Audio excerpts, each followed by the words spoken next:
सोचने वाली बात है ना? एक 13 साल का लड़का जिसके हाथ में एक बिखरा हुआ टूटा फूटा राज्य आता है और वो बन जाता है इतिहास के सबसे प्रसिद्ध सम्राटों में से एक, अकबर द ग्रेट। तो ये सफर आखिर तय कैसे हुआ? चलिए आज इसी कहानी को समझते हैं। तो इस सफर को हम कुछ इस तरह से देखेंगे। शुरुआत होगी कांटों के ताज से, फिर आएगी उसकी अग्नि परीक्षा। उसके बाद हम समझेंगे कि कैसे एक सम्राट का निर्माण हुआ। फिर बात होगी उसके महान एकीकरण की, सत्य की खोज की, और आखिर में हम फैसला करेंगे उसकी महानता पर। देखिए, इतिहासकार लेन पूल ने क्या कहा है, वो भारत के सभी मध्यकालीन राजाओं में सबसे महान था। इतनी बड़ी बात। तो सवाल ये उठता है कि आखिर अकबर ने ये उपाधि हासिल कैसे की? इसके पीछे की कहानी क्या है? अब जरा इस टाइमलाइन को देखिए। बाबर ने 4 साल राज किया, उसके बाद हुमायूं का शासन, टूटा फूटा, अस्थिर, और फिर आता है अकबर का दौर, पूरे 49 साल। साफ दिखता है कि उसे विरासत में मिली थी अस्थिरता, लेकिन उसने एक ऐसा युग बनाया जिसमें जबरदस्त स्थिरता थी, अपने पूर्वजों से कहीं ज्यादा लंबा और स्थिर शासन। तो चलिए कहानी की शुरुआत वहीं से करते हैं जहां से सब शुरू हुआ।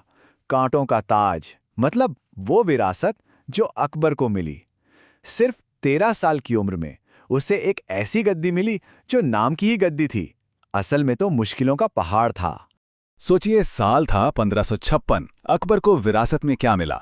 एक कमजोर साम्राज्य, खजाना बिल्कुल खाली, और तो और राजधानी दिल्ली भी हाथ से निकल चुकी थी। पिता हुमायूं की मौत ने मुगल सल्तनत को लावारिस सा छोड़ दिया था और एक तगड़े दुश्मन ने राज्य के दिल पर ही कब्जा कर लिया था। और यहीं से शुरू होती है उसकी असली अग्नि परीक्षा।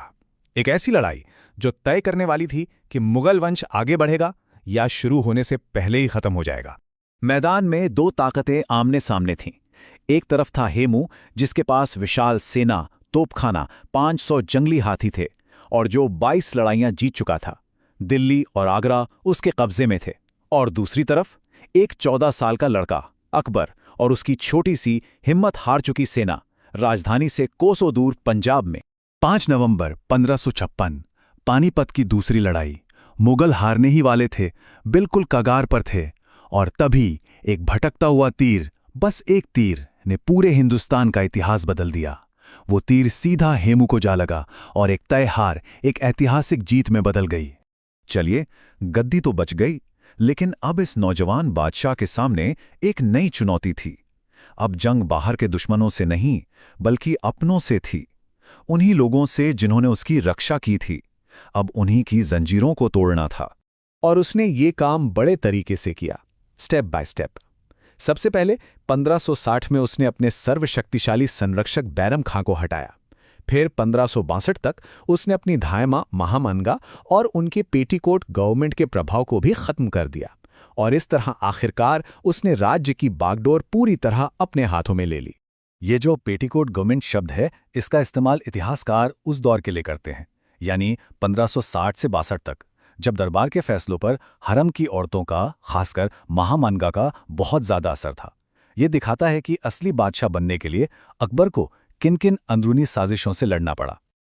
अब जब अकबर पूरी तरह से आज़ाद था, उसने कुछ ऐसे काम किए जो उससे पहले किसी ने नहीं सोचा था। उसका मकसद अब सिर्फ जमीन जीतना नहीं था, बल्कि लोगों का दिल जीतना था। एक ऐसा साम्राज्य बनाना था जो सबका हो। और इन सुधारों की शुरुआत हुई 1562 में। एक बहुत बड़ा और इंसानी फैसला लिया गया। युद्ध में पकड़े गए बंदियों और उनके परिवारों को गुलाम बनाने की जो सदियों पुरानी प्रथा थी, उसे खत्म कर दिया गया। ठीक अगले साल 1563 में एक और अहम कदम उठाया गया।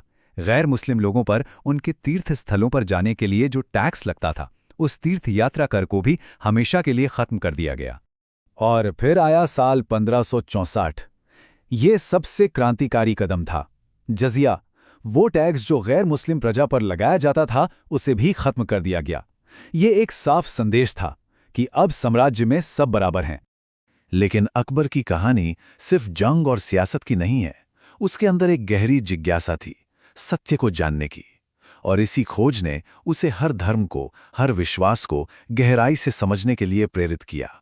इसी सिलसिले में 1575 में उसने इबादत खाना यानी हाउस ऑफ वर्शिप बनवाया।